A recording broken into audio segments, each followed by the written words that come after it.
This is Optimal Work Daily. Don't quit your day job. Transform it. Why following your passion is the wrong way to find occupational happiness. By Cal Newport of calnewport.com. Rethinking Plan B. A recent New York Times article opens with the story of Rona Economou, a young woman with a career saga that follows a familiar arc. Rona was a lawyer at a large Manhattan law firm and worried that her job wasn't her calling. After being laid off during the recession, she realized that this was her one chance to follow her dreams. Inspired, she opened a Greek food stall in the Lower East Side's Essex Street Market. She wanted to, quote, indulge her passion, lead a healthier life, and downshift professionally, end quote. Almost every career blog and book on the planet would applaud Rona's courageous decision. She's no longer so sure. As the Times reports, Rona now works harder than she ever had as a lawyer. 6 days a week, she's up at 5:30 a.m. doing strenuous labor. Quote, she hoists 20-pound bags of flour, gets burned, and occasionally slices open a finger, end quote. Her one day off a week is dedicated to the administrative side of the business. She makes much less money and has much less flexibility in her schedule. Something as simple as catching a cold can be a disaster. I can't afford to shut the shop down, she says. Rona discovered that her dream job was not as dreamy as she had fantasized. And she's not alone in recognizing this cold dose of reality. The Times article tells story after story of young people with similar experiences. Mary Lee Harrington quit her $250,000 a year law job to become a wedding planner. She exhausted herself working 17-hour days. When she crunched the numbers, she was making less than $2 an hour. Charan Sakar ditched his software engineering job to sell teapots on Etsy. He was surprised to find that instead of leisurely days spent at the kiln, up to 70% of his time is now dedicated to administrative tasks. The Times notes, quote, he's not only his own boss, he's his own accountant, sales director, marketing manager, and shipping clerk, end quote. And Jennifer Phelan left a marketing job to become a private Pilates instructor. She found the 14-hour days to be physically exhausting, and she has since returned to her old job. And so on.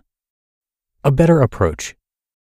After reading this article, I couldn't help but think of a college friend who not that long ago was in a situation similar to Rona Economou. He was a lawyer at a big firm in a big city, and he also felt that his life lacked a certain spark. But instead of leaving the law to start from scratch, he leveraged his value as a highly trained lawyer to take control of his career. He moved to Colorado with his fiancée, where they bought a house and a puppy. He makes less, but this is balanced by lower living expenses. He finds the work challenging and feels recognized for his abilities, two crucial traits in loving what you do. Of equal importance, the pace of work is more reasonable than at his old office, giving him more time to spend at home, visiting family who live nearby, and indulging his love of outdoor sports, a required activity in Colorado. My friend is as happy as I think anyone can reasonably expect to become in their working life. He's more happy than Rona and Mary Lee, Charan, Jennifer, or the countless others who hold out for the fantasy of a dream job, something instantaneously bliss-producing, waiting out there to be discovered and solve all their problems. The Career Craftsman. The subjects profiled in the Times article represent the standard thinking on career happiness. Only following your passion will make you happy. Everything else is a capitulation. My lawyer friend, by contrast, represents the Career Craftsman approach. Get good at something rare and valuable. Then leverage these skills to gain the career traits you care about. The Career Craftsman approach is less sexy than the standard thinking on career happiness, but it recognizes the economic reality of satisfaction. Great jobs are rare and valuable, which means you have to offer value in return. Put bluntly, no one cares whether your radical career transformation is your passion. If you're not bringing hard-won skill to the table, you're not likely to come away with a great work situation. To summarize, I agree that you shouldn't tolerate being unhappy with what you do. The best way to combat this happiness, however, is not to drop everything and start from scratch, but instead to become good at something valuable, then take this value out for a spin. You might be surprised how far it takes you. You just listened to the post titled, Don't Quit Your Day Job, Transform It.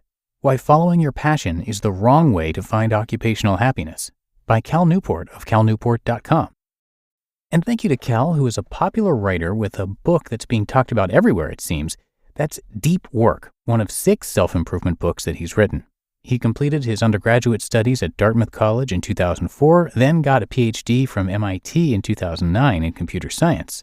From there, Cal was a postdoctoral associate in the MIT Computer Science Department from 2009 to 2011, and from there he joined Georgetown University as an assistant professor of computer science and was granted tenure in 2017.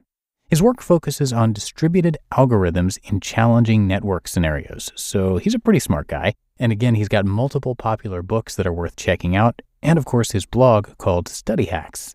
Finally, you can check out his relatively new podcast called Deep Questions, and you can find all of this at calnewport.com.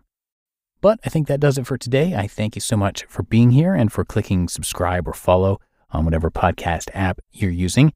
So have a great rest of your day and hope you're back with me tomorrow where your optimal life awaits.